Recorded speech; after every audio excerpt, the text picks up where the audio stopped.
Marka YATO prezentuje na targach Polagra Gastro szeroką ofertę skierowaną do rynku HoReCa, urządzenia gastronomiczne i profesjonalny sprzęt do restauracji. Klienci gastronomiczni znajdą w naszej ofercie urządzenia wysokiej jakości w bardzo konkurencyjnych cenach. Na przykład urządzenia chłodnicze, mroźnicze, pakowarki próżniowe, artykuły bufetowe, termosy transportowe oraz wiele innych.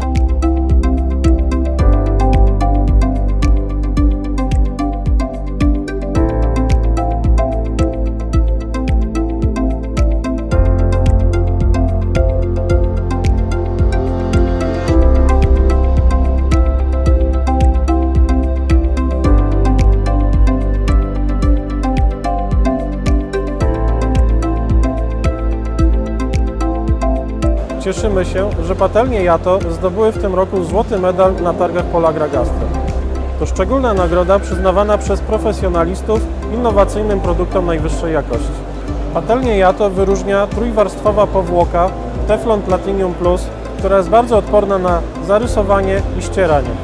Potwierdziły to liczne testy wytrzymałości. Dodatkowo zapobiega przywieraniu potraw oraz pozwala na smażenie przy użyciu minimalnej ilości tłuszczu.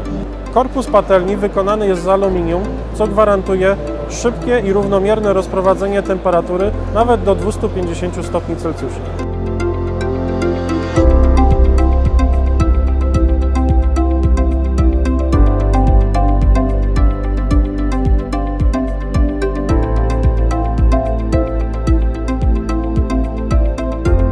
Urządzenia YATO przeznaczone są dla profesjonalnych użytkowników, czego potwierdzeniem jest fakt, że finaliści kulinarnego Pucharu Polski swoje popisowe dania przygotowywali na kuchenkach indukcyjnych marki YATO. Zależy nam na naszych klientach, dlatego szczególny nacisk kładziemy na sprawną logistykę, dostępność towaru, profesjonalny serwis. YATO to po prostu dobry wybór.